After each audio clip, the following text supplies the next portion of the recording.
Question 1 on the Elizabeth paper will ask you how convincing is interpretation A about something to do with the course.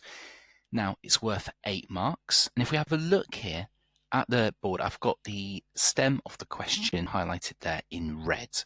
That will always remain the same. How convincing is interpretation A about? And they will always ask you to base it on your contextual knowledge and what it says in interpretation A. So it's important that we bring in quotes and information, as well as a good selection of our own knowledge as well.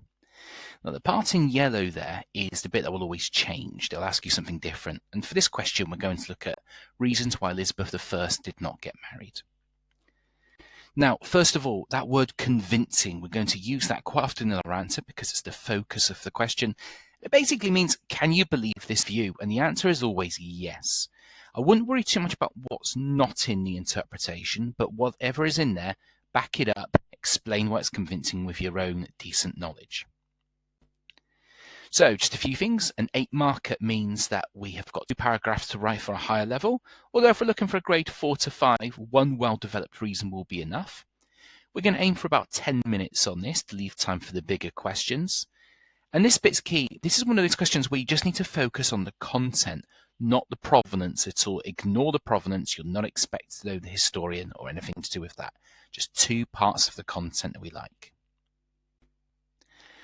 So let's have a look at this question. We've got interpretation A, written by the historian Hugh Oakley Arnold Foster in A History of England. Again, we'd ignore that. Who was the Queen's husband to be? And what power was he to have over the government of the country? If he were a foreigner, there were no knowing what power he might get over the Queen. Power which he could very likely use for the good of a foreign country, and not for the good of England. On the other hand, if you were an Englishman, he must be chosen from amongst the Queen's subjects. And then it was certain that there would be jealousy and strife among all the great nobles in the country when they saw one of their number being picked out and made king over them. Okay, so what we're looking for here is the overall message of the interpretation. Can we pick out 2 reasons from this interpretation why Elizabeth did not get married? Just a little look before we highlight 2 aspects. Okay, so I've got 2 quotes here that we're going to use. The first part of the interpretation, the message is that Elizabeth could not marry a foreigner, essentially, someone from another country. The second part then explains why Elizabeth could not marry a person from England, a noble. We're going to use these 2 aspects for 2 separate paragraphs.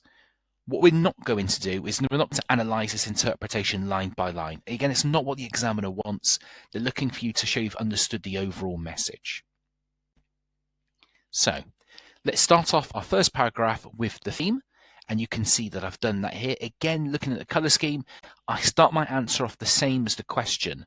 One reason why interpretation A, and I've shortened down interpretation, I don't want to keep writing out the whole thing, but int A is convincing about the reasons why Elizabeth I did not get married. And now I've given my theme, because of fear of England being controlled by another country.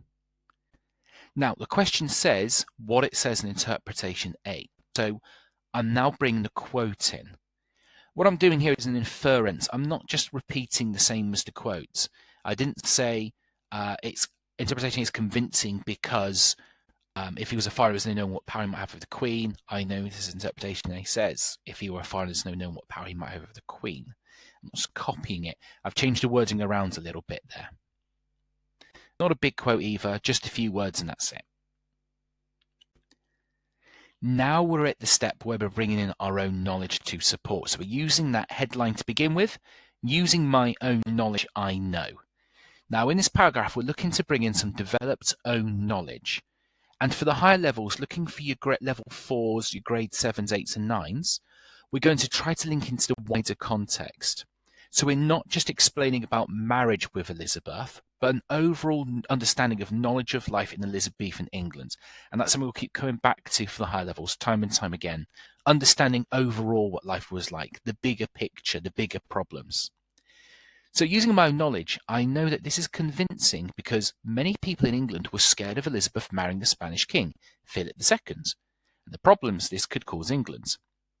It could have created a situation where England was being controlled by Spain for its own purposes.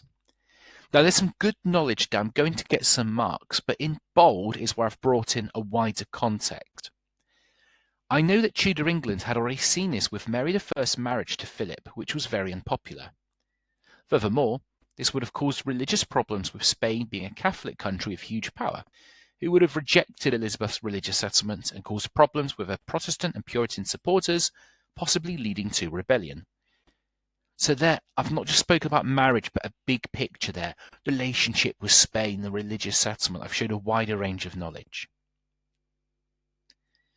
Now finally, we're linking back to conclude the paragraph. So overall, interpretation A is convincing as. If you see, I'm still matching the question here. I'm using that keyword convincing repeatedly throughout my answer. It shows that Elizabeth could not get married to a foreign monarch, as it would limit her power and potentially damage her support. And that's what the answer would look like. You could lay it out like that if you wanted to. You could just do it into one big paragraph. That's enough to get you 4 or 5 marks. But we want to try to aim for a second paragraph. So highlighted here, the second part. It was then certain there would be jealousy and strife amongst all the great nobles in the country. Now, if you're reading interpretation, you're going, well, I don't know what a word like strife means. You can probably infer, you can probably work it out from the rest of the paragraph. You can probably work out the general theme. So here I've just done exactly the same thing again. A second reason why interpretation A is convincing about the reasons why Elizabeth did not get married is because it shows the problem she faced if she married an Englishman and how it impacts her control of the country. I know this as interpretation A says, it was certain there would be jealousy and strife amongst all the great nobles in the country. I know this is convincing, as if Elizabeth I had chosen to marry an English noble, it could have led to anger from others and possible rebellions. For example, there was jealousy from many in her court over Robert Dudley, who was seen as a potential husband for Elizabeth and a key member of the Privy Council and government. If Elizabeth had chosen a nobleman to marry, they would have significant power, and it could have led to rebellion from others and a division in her Privy Council.